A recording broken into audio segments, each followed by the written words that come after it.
All right, next up, EPMD. So What You Saying from the Unfinished Business LP. Oh, this is so good. I'll point out real quick, the cover of this is shot by Jeanette Beckman, who she's like a British photographer. I know you're into photography. And she was shooting, like, literally shooting, like, the emergence of the punk rock scene in, like, the late 70s, early 80s, and doing, like, Sex Pistols and all that, and The Clash and all that. And then, like, a couple years later, she's doing Africa Bambaataa, you know, EPMD, Slick Rick. I mean, like, wow. Talk about a, you know. Yeah, so nice tell us about So What You Saying. Shout out to her. Yep, shout out to Jeanette Beckman. Yep. Yeah, this was fire, man. I think it's from the same Rakim. You know, there was a lot of comparisons between EPMD and Rakim. Yep. So I was obviously into a certain sound, but so was everybody else. It wasn't like just me. But yeah, this song's so fire. I don't know, going back and forth, super aggressive. Yep. Still so relaxed. That loop was just, it could just keep playing over and over, and just never, the bass line under it never got boring to me. I found it recently and was like, I can't believe that's it, you know, because it's just like, wow, they really, yeah, like the way they did it though, it must have been hitting it's through the gear that they were running and hitting the tape machine, and like how it was mixed and mastered. Salute. This is I don't know, just like good ass shit that made me want to rap.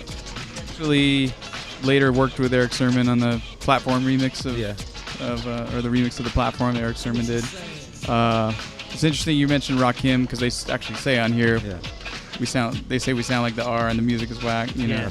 So they kind of address that. But this is one of the first records I heard that really showcased the DJ, and I was like, do scratch. I was like, this guy's good. Like, who is this guy? It's just fire. How did EPMD, the two MCs, the DJ that was very prevalent, affect? That's the three-man thing was it was like a good formula or whatever. Well, how about you being Mr. Slow Flow? Parrish Smith being the slow flower, right? Yeah, so I got to I called him for the Mr. Slow Flow remix. And I got to kick it with Parrish for the day at Alchemist Studio in New York. I was out of town, and then just him and me all day just chilling.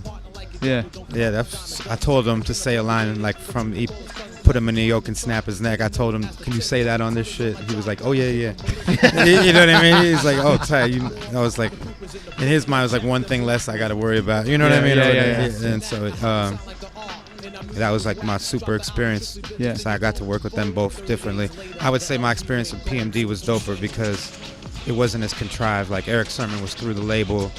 You know, you got a budget, motherfuckers getting paid. You know what I mean? But he still showed up and worked. He super amazing, showed up everything. But the shit with Parrish was like, not that I didn't pay him, I did. It just still felt more like A to B. Okay. You know what I mean? Or whatever. Yeah. There's another like loose-knit kind of Def Squad connection, which is Redman was on the very first Dilated album that was unreleased, correct? Yes, he was. How did that happen? Yeah, we got to work with Redman before, like in his prime, you know, like There's a Dark Side. That's one of my favorites. I don't know. Okay.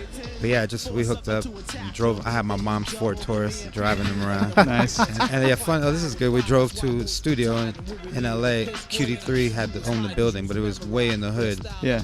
Way in the hood, like Blood hood. And I was like, never really saw Bloods too much growing up. I always grew up around Crips and Venice, you know. So that was just weird in itself. But in the Dons over there, you know, and then I had introduced QD3 to